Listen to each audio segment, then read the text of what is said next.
아멘.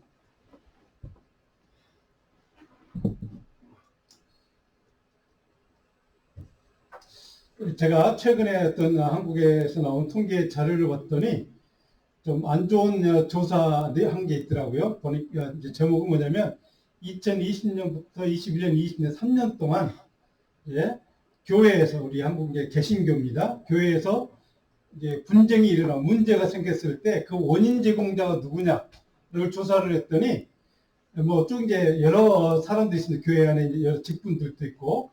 그러다 보니까 이제 목회자니까 뭐 전도사님, 목사님, 그리고 은퇴하신 목사님까지, 원로 목사님까지 포함해서 목회자가 한 뭐 80% 가까이, 그리고 장로님들이 한 10%. 그러니까 목회자와 장로님, 그러니까 교회 지도자들이 90%가 문제의 원인 제공자라는 결과가 조사가 됐고, 그것을 발표를 보았습니다. 이 통계를 보면서 제가 한 가지 진실을 깨닫습니다. 뭐냐면 그리스도인, 특별히 교회 영적인 리더라고 하는 지도자들이 주님의 제자의 길, 다른 말로 십자가의 길을 가는 참된 신앙의 길, 신실한 말씀의 길을 가는 것을 포기하고 너무 영광의 길, 너무 자기의 이름을 쫓는 길, 자기 탐욕을 쫓는 권력과 힘과 명예, 영광을 추구하는 그러한 탐욕의 길을 가는 영적인 리더들, 교회 지도자들이 우리 현실이라는 것을 깨닫습니다. 대부분의 문제들, 뭐 여러 이유들은 각기 교회마다 틀리겠지만, 이제 분쟁의 원인들이 다 목회자들, 특별히 이제 장로님 포함해서 교회 리더십이 대부분의 원인 제공자라는 걸 보면, 우리 교회, 한국교회 영적인 리더들이 대부분이 뭡니까? 영광의 길, 고난의 길이 아닌 명예, 욕망을 추구하는 길을 가고 있는 것을, 그래서 저런 문제들이 생기고 많은 어려운 문제들이 생겨나는 것을 우리가 보게 됩니다. 근데 중요한 것은 저는 또 여러분은 어떻습니까? 우리는 정말로 주님의 믿음의 길, 주님의 제자의 길을, 참된 제자의 길을 우리는 살고 있는지, 오늘 이 시간 이 말씀을 통해 다시 한번 우리가 좀 스스로 묵상해보고 돌아보고 또 말씀 앞에 겸손히 좀 점검하는 시간이 되었으면 좋겠습니다. 오늘 본문, 이게 좀 꽤 길지만 몇 군데만 살펴볼 텐데요. 오늘 본문의 전체 이야기는 예수님께서 제자들에게 참된 제자의 삶은 무엇이냐? 이거를 줄여서 제자도, 디사이프십이라고 얘기합니다. 제자의 삶은 어떤 삶인가 하는 것을 가르쳐주는 말씀입니다. 우리가 지금 읽었던 본문 1절까지, 1절, 2절, 6절에 보면 특별히 예수님이 제자들은 무엇이냐를 정확하게 말씀하고 있습니다. 1절에 보니까 12제자에게 말씀하시는 예수님이 모든 귀신을 제어하고 병을 고치는 능력과 권위를 주셨고, 그리고 12제자를 하나님 나라를 전파하고 앓는 자를 고치게 하려고 내보내셨다. 선교 여행을 보냈다는 얘기입니다.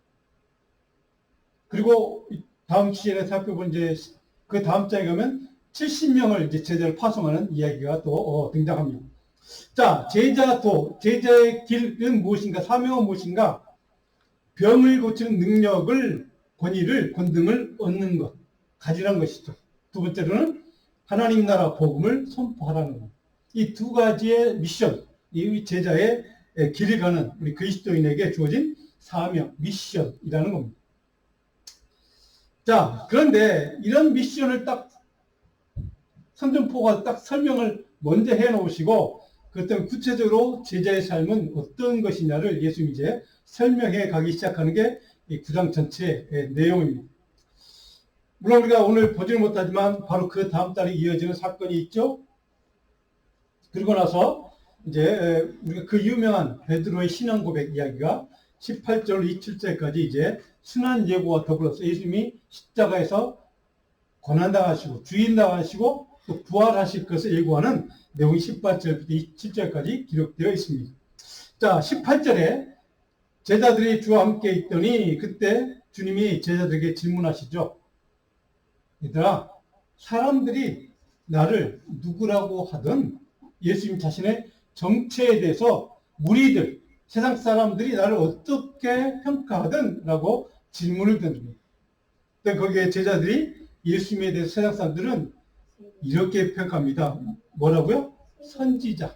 뭐 엘리야라고도 하는 사람도 있고 뭐 세례 요한이라고 하는 사람도 있지만 어쨌든 예수님을 선지자라고 평가하는 게 세평입니다. 세상 사람들이 다 주님을 그렇게 생각해요 라고 질문을 이제 답을 했죠. 그랬더니 20절에 보니까 그 다음에 예수님은 질문합니다. 누구에게요? 제자들에게. 그렇다면 너희들 나를 따라다니는 너희들은 나를 누구라고 생각하니? 질문하는 그 질문에 대해 베드로가 대표로 하나님의 그리스도이십니다. 물론 다른 성경에는 이제 다른 복음에서 하나님의 아들 뭐 이렇게 있지만 하나님의 그리스도, 하나님의 기름 부음 받은 자, 다른 말로 메시아, 그리스도라는 말을 지금 베드로가 정확하게 성경적인 모범 답안을 지금 예수님께 하고 있는 그런 내용입니다. 자, 이런 예수님께서 질문하시고 그 대답을 들으신 다음에 예수님이 제자들에게 자신의 정체성을 설명하는 동시에 그 정체성을 가진 나를 따르는 너희들 제자들은 이렇게 사명감을 갖고 살아야 해 라고 하는 게 제자의 삶, 제자도에 대한 예수님의 가르침의 내용입니다. 그러니까 그런 메시아, 그리스도, 고난을 당하시고 죽임 당하시고 부활하실 그런 나를 따르는 너희들은 그 십자가를 통과하고 부활의 영광을 체험한 그 길을 가는 나를 따르는 쫓는 너희들은 이렇게 사는 것이 마땅한 제자의 삶이야 라고 하는 게 제자도의 핵심적인 내용이라는 것입니다. 그래서 주님은 제자들에게 제자도에 대한 설명을 하시면서 분명히 선언하셨습니다.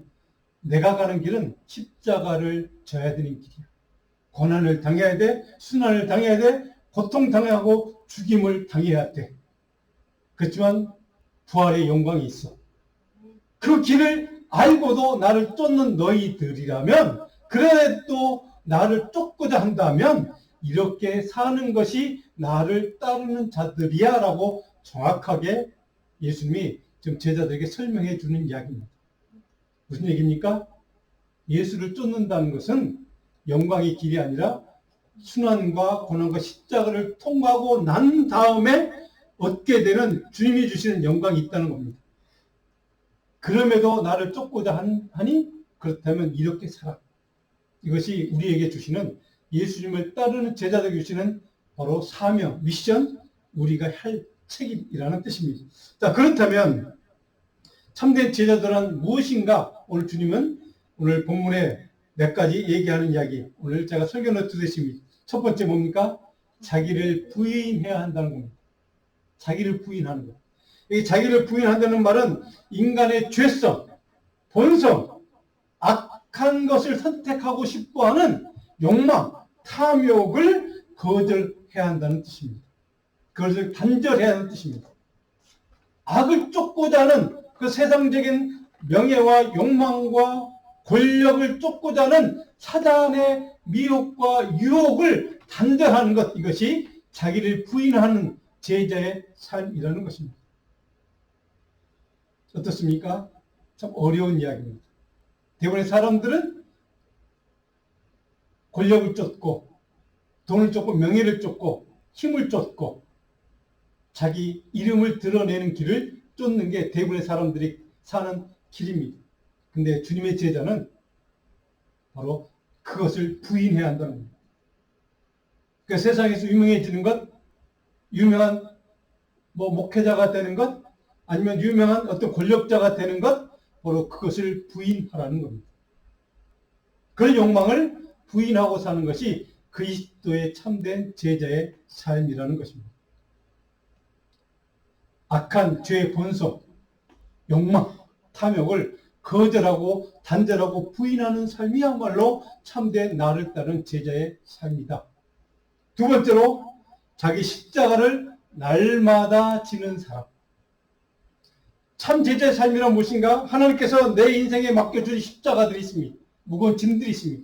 그것을 매일매일 거절하지 않고 부인하지 않고 그 십자가를 마땅히 기꺼이 짊어지고 묵묵히 그 십자가의 무게를 지고 감당하고 참아내고 힘든 것을 참아내고 고통을 참아내고 그 길을 가는 사람, 이것이 참된 나의 제자가 살아야 될 길이라는 것입니다. 자기 십자가를 날마다 지는 사람.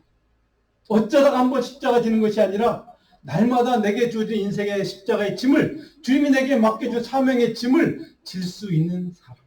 이것이 그리스도를 따르는 참된 제자의 길이라는 것입니다.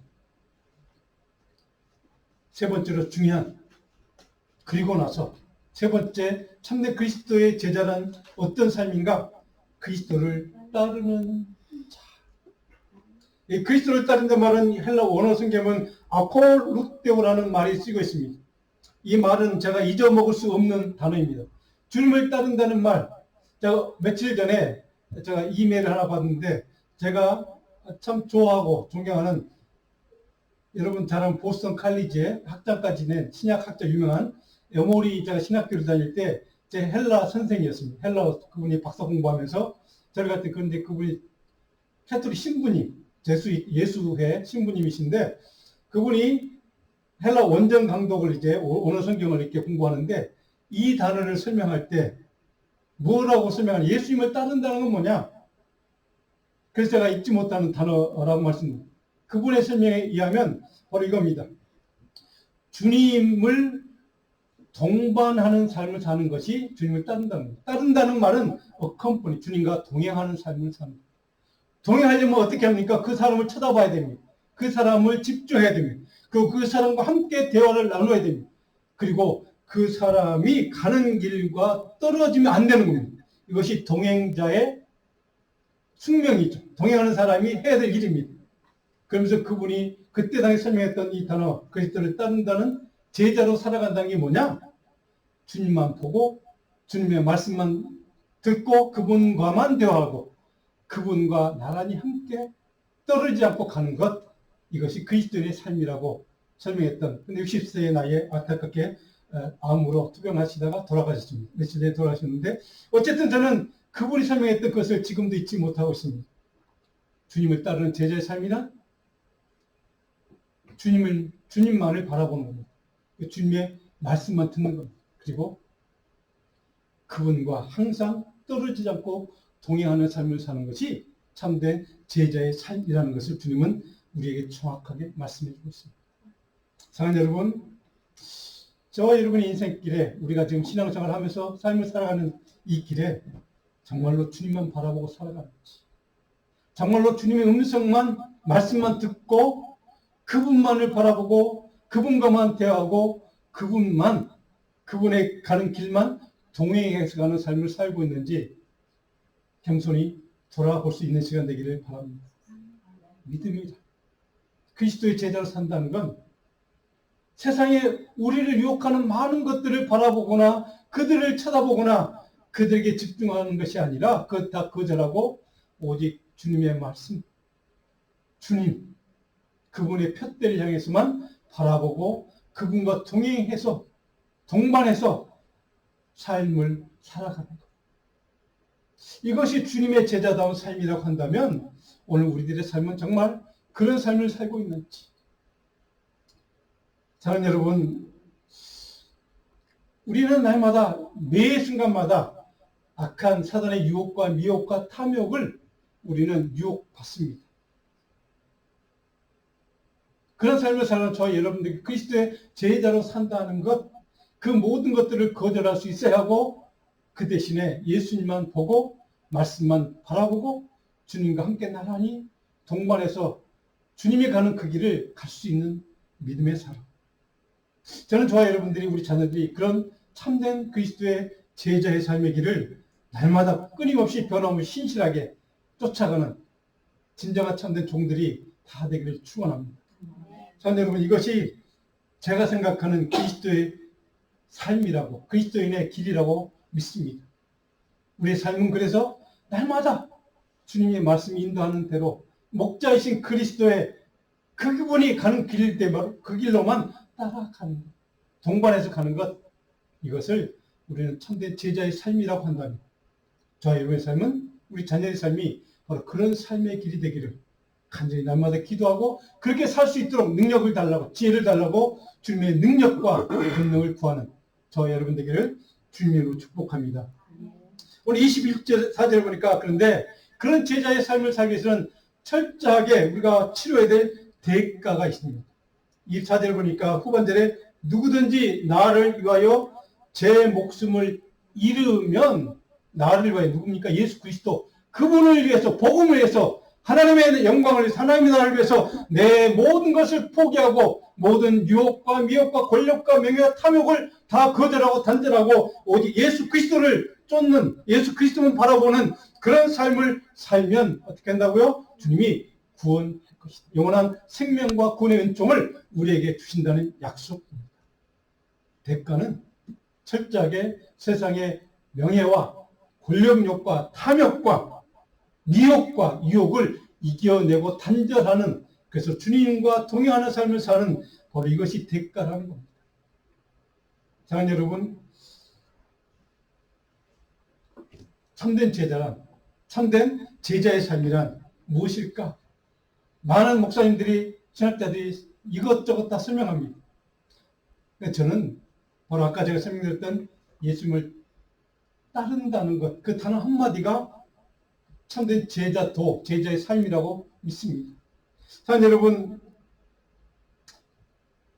예수님 분명히 말씀하십니다. 내가 가는 길은 십자가의 고난을 통과해야 될 길이다. 그것을 하기 위해서 나를 쫓고자 한다면 이렇게 살아야 돼 라고 주시는 제자의 삶의 길, 제자도 바로 그 제자의 길을 가르쳐 주시면서 예수님은 그러나 그 길 끝에는 그 길 마지막에는 영광의 길이 될 것이다 라고 설명해 줍니다. 그것이 바로 28절과 36절에 기대는 여러분 잘 아시는 트랜스피그레이션, 비오나산 사건의 이야기입니다. 바로 그 길을 가면, 그 제자의 길을 가는 너희들에게는 하나님께서 이렇게 너희들이 영광스럽게 변화시켜주는 은혜와 능력을 부어주실 것이다. 바로 그것이 비오나산 사건의, 이 사건을 여기에 기록한 목적입니다. 제자 삶에는 오직 그리스도 예수만이 드러나고 영광 받아야 한다는 것입니다. 제자 삶이란 내가 드러나는 것이 아닙니다. 내 이름이, 내 교회가 드러난 것이 결코 아닙니다. 제자의 삶이란 예수 그리스도만이 드러나는 삶이야. 제자의 길이란 예수 그리스도 그분만이 영광 받는 길이어야만 합니다. 세상에서 받는 영광, 유명해져서 이름값을 받는, 그래서 대접받는 그런 길이 아니라 제자의 삶이란 바로 예수 그리스도 그분, 나는 죽고 나는 썩어서 미랄이 되어서 예수 그리스도의 이름이 드러나고 예수 그리스도 그분이 영광받는 그 길이 참된 제자의 길이라는 사실입니다. 변화산의 사건은 바로 그것을 우리에게 가르쳐줍니다. 모세도 아니고 엘리야도 아니고 오직 예수 그리스도만이 영광받는 그 자리, 그 변화산의 영광을 바라보고 경험했던 그 사랑하는 베드로와 요한 그 세 사람의 제자들처럼 오직 예수 그리스도 그분만이 영광받는 그 자리, 그것이 십자가의 길이고 제자의 삶이고 제자도의 온전한 의미라는 사실입니다. 자, 여러분, 그런 제자의 삶이란 구체적으로 무엇인가? 그런 영광을 주시는 그 자리를 우리가 누리기 위해서는, 그 영광을 누리기 위해서는 제자의 삶을 구체적으로 어떻게 살아내야 하는가? 바로 그것이 37절 이하에 기록되는 귀신 들린 그 어린아이를 치유했던 사건을 통해 예수님이 우리에게 가르쳐 줍니다. 그 변화산 상에 올라가 있는 동안에 밑에서 남아있는 제자들이 있습니다. 사랑하는 3명의 제자들은 같이 올라갔지만 남은 제자들은, 9명의 제자들은 산 밑에 남아서 예수님 내려올 때까지 기다리고 있는 그 와중에 사건이 하나 벌어집니다. 37절부터 사건은 뭡니까? 어떤 귀신 들린 아이를 가진 아버지가 제자들에게 찾아온 것 같습니다. 제자들, 당신들 능력이 있지 않습니까? 당신들의 능력으로 내 귀신들 아들 좀 고쳐주십시오 하고 지금 데리고 온 상황입니다. 그런데 제자들이 아무리 노력해도 기도하고 막 그냥 안수를 해도 이 아이 귀신 쫓겨나지 않습니다. 뭡니까? 제자들의 무능력한 모습을 보여줍니다. 예수님이 없어진 그 자리에 제자들이 아무리 노력을 하고 애쓰고 기도해도 귀신을 쫓아낼 수 없는 그 현실을, 도대체 무슨 이야기입니까? 예수님이 없으면 결코 능력이나 어떤 기적이 일어날 수 없다는 사실입니다. 예수님이 없으면 우리의 삶에, 우리 마음 중심에 우리 신앙의 중심에 예수 그리스도 그분의 말씀, 그분의 복음이 없으면 결코 능력이 나타나지 않는다는 사실을 이 사건은 우리에게 가르쳐줍니다. 예수님이 떠나고 없는 산에 올라가 있는 그 현실에 제자들이 아무리 노력해봐도 모든 것을 다 동원해봐도 결코 그 아이의 그 아이를 치유하거나 회복할 수 없었던 그 제자들의 무능의 모습, 오늘 우리 교회의 모습이고 나의 모습이고 우리의 모습입니다. 왜? 예수 그리스도가 그 제자들의 마음 중심에는 예수 그리스도의 복음 그분이 없습니다. 그분의 이름을 들어서 지금 치유하려고 노력을 해봤지만 그들 마음 중심에는 엉뚱한 생각, 권력욕, 명예욕만 가득 차 있는 상황입니다. 예수 그리스도가 없습니다. 왜 그들에게 예수 그리스도가 없는가? 그렇게 노력해도 왜 능력이 나타나지 않는가? 그 우리는 46절로 48절을 통해 알게 됩니다. 46절에 제자 중에 누가 크냐 하는 변론이 일어나니 그 와중에 제자들은 예수님이 내려와서 그들이 고치지 못한 그 아이를 귀신 쫓아냈던 그 영광을 보았으면서도 예수님이 함께했던 그 자리에 그 아이의 귀신이 쫓겨나는 것을 보았으면서도 그들은 여전히 깨닫지 못하고 누가 더 큰 제자냐, 누가 더 능력 있는 제자, 누가 더 높은 제자냐라고 서로 지금 다투고 있는 상황. 그들 마음 중심에 예수님을 쫓아다니긴 했지만 여전히 그들 마음 중심에는 권력욕, 명예욕으로 지금 채워져 있다는 사실입니다. 바로 이것이 그들의 문제였습니다. 오늘 이 시대 우리 교회 무능력의 이유, 세상 사람들에게 조롱받고 손가락 떼는 이유, 바로 그 이유는 한마디로 예수가 없기 때문에 그렇습니다. 교회 안에, 우리 안에 예수 그리스도의 복음의 능력, 왜 예수를 입으로 말하지만 예수 그리스도를 입으로 선포하고 그분의 복음에 대해서 말하지만 예수 그리스도 그분의 우리 마음 중심에 있는 것이 아니라 그분의 이름을 사용하고 도용하고 남용해서 내가 영광받기 원하기 때문에 내 명예와 내 권력욕을 충족하는 도구로 주님을 사용하기 때문에 이것이 오늘 우리 시대의 교회의 비극입니다. 오늘 우리의 문제입니다. 바로 이 문제 앞에서 주님 오늘 이 말씀을 통해 깨닫게 하시는 이유, 예수 그리스도가 없으면 결코 교회는 아무리 크고 아무리 교인 수가 많아도 결국 세상 사람들의 손가락질을 당하는 조롱당하는 존재가 될 수밖에 없다는 사실, 능력이 나타날 수 없다는 사실, 이것이 오늘 이 시대에 우리 모든 목회자들에게 우리 모든 교회 지도자들에게 깨닫게 하시는 주님의 메시지입니다. 사랑하는 여러분, 이것이 복음을 우리가 말하면서도 복음을 선포하면서도 복음대로 살지 못하는 능력이 없는 이유가 바로 여기 있습니다. 왜? 예수 그리스도가 우리 안에 없습니다. 십자가의 능력이 없습니다. 성령의 권능이 우리 안에 없습니다. 이것이 오늘 우리의 문제라는 사실을 주님은 말씀을 통해 깨닫게 하십니다. 여전히 제자들은 그 은혜를 경험하고 병이 고쳐지는 기적을 수십 번도 수백 번도 더 경험했을 터인데 그럼에도 불구하고 여전히 제자들의 마음 중심에는 누가 더 큰 자냐? 누가 더 예수님 앞에서 더 높임을 받을 수 있는 존재냐? 누가 더 힘 있는 자냐? 라고 하는 명예욕과 권력욕과 탐욕으로 여전히 채워져 있는 제자들의 모습, 오늘 이 시대 목회자들의 모습입니다. 자기 이름을 드러내고 자기 어떤 교회 목회자라는 목사라는 사실을 드러내는 그 명예욕, 탐욕, 바로 이것이 오늘 이 시대의 무능력의 제자들의 모습과 우리 목회자들의 모습이 오늘 같은 상황이라는 뜻입니다. 자, 여러분, 오늘 이 시대에 우리가 정말로 깨달아야 할 것, 우리가 찾아야 할 것, 회복해야 될 것, 물론 그리스도의 복음의 능력, 십자가의 보혈의 능력을 우리는 승리의 권능을 회복해야만 합니다. 무엇으로? 우리 안에 예수가 들어와야 돼요. 우리 안에 예수가 주인 되셔야 돼요. 이것이 있어야 바로 능력이 우리 안에 역사할 수 있다는 사실입니다. 자, 여러분, 오늘 이 말씀을 통해 우리에게 주시는 깨닫게 하시는 이 복음의 진리, 오늘 이 시대 모든 목회자들에게 우리 교회에 주시는 저는 말씀 복음의 진리라고 믿습니다. 예수 그리스도, 우리가 잃어버렸던 참된 제자로 살아가는 우리 마음 중심에 예수 그분이 우리 안에 참된 주인 되어 주신 것. 이것이 가능해질 때 우리는 하나님이 주시는 능력으로 기적도 행하고 질병도 치유하고 회복시키는 한 영혼을 살릴 수 있는 능력의 종들로 쓰임받을 수 있다는 사실입니다. 어떤 삶이 제자의 삶인가 저는 구약성경의 한 인물을 통해 소개하고 마치려고 합니다. 창세기 24장에 아브라함의 이야기 가운데 그와 같은 집에 살았던 늙은 종에 대한 이야기가 등장합니다. 아브라함의 아들 이삭을 이제 장성한 아들을 아내를 찾아줘야 되는 짝을 지어줘야 되는데 어떻게 해야 될까 고민하다가 아브라함이 자기의 사랑하는 종 오랫동안 자기 입에서 챙겼던 종 그에게 늙은 종이라고 성경을 표현하고 있어요. 그에게 부탁합니다. 이봐 자네 가서 내 고향 땅 알지? 내 고향 땅에 가서 내 집안 족속에 가서 좀 참한 여자 하나 데리고 와서 내 아들 이삭의 배필로 좀 찾아와 주게 모든 권한을 이임해 줍니다. 그만큼 신뢰했다는 뜻입니다.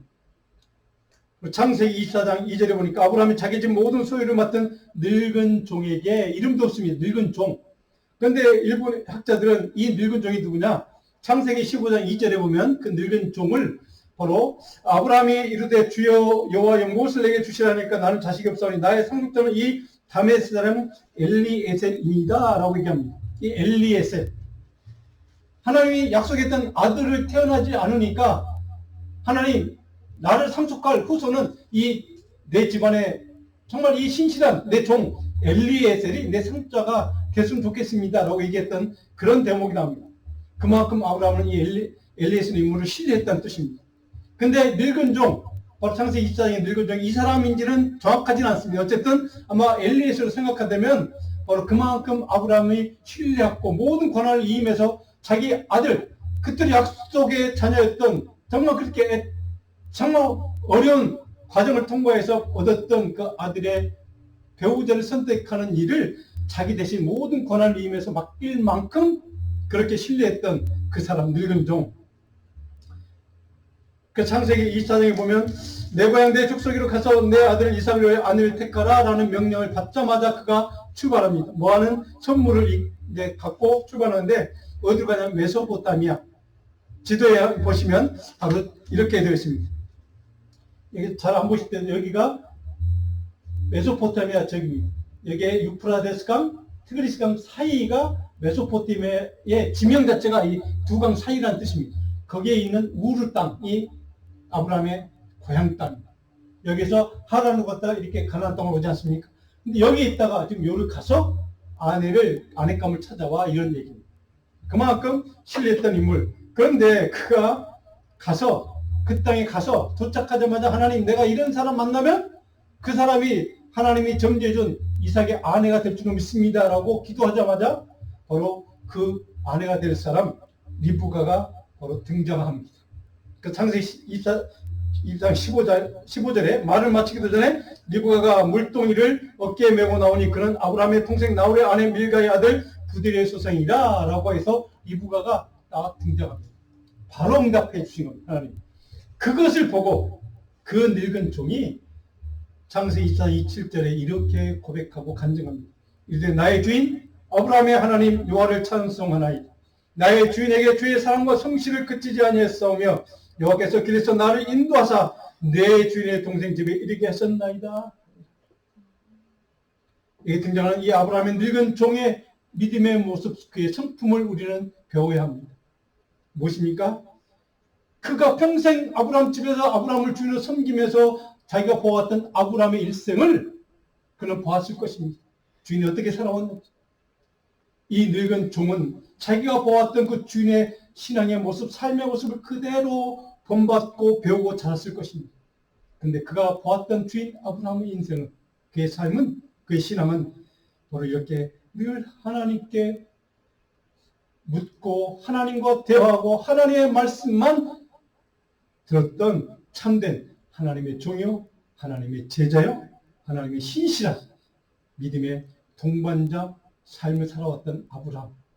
평생을 그런 아브라함 밑에서 보고 배웠던 이 늙은 종이 아브라함의 믿음에 그렇게 평가할 정도로 아브라함은 그런 삶을 살았고 그 삶을 보고 평생 자라고 성장 같이 살아왔던 이 늙은 종도 그런 신앙의 사람, 그런 하나님의 종의 삶으로 살아왔다는 것을 우리는 깨닫게 됩니다. 무슨 이야기입니까? 오늘 주님이 가르치는 참된 제자의 삶이란 바로 이런 것입니다. 하나님과 동행하고 하나님이 주시는 말씀만 듣고 하나님이 가르치는 그곳으로만 향하고 주님의 말씀과 더불어 주님의 명령과 더불어 주님과 대화하면서 주님과 함께 주님이 이끄시는 그 길에 가는 삶. 이것이 참된 구약시대이든 신약시대이든 참된 하나님의 종의 길이요 참된 제자의 길이라는 사실입니다. 그러니까 여러분 오늘 주님이 얘기하신 그 삶의 길, 참된 제자의 길, 오늘 아브라함과 이 늙은 종의 이야기를 통해서 우리는 깨닫게 되는 참된 제자의 길이 무엇인가를 우리가 기억했으면 좋겠습니다. 그 종이 보았던 아브라함의 일생, 신실했고 하나님과 대화했고 하나님과 동행했고 하나님의 말씀만 듣고 살아왔던 자기 주인 아브라함처럼 그 늙은 종도 그렇게 살아왔던 삶, 이것이 참된 그리스도의 삶이어야 하고 참된 제자의 삶이어야 하고 그렇게 사는 삶의 모습을 보고 그의 종이 늙은 종이 보고 자라왔던 배웠던 것처럼 저와 여러분의 인생을 우리 주변의 그 누군가가 우리 자녀들이 그렇게 보고 자랄 수 있는 참된 신실한 믿음의 종의 삶을 저와 여러분들이 살아낼 수 있도록 하나님 능력을 주시고 은혜를 주시고 지혜를 주시기를 주님으로 축원하고 축복합니다. 기도하겠습니다.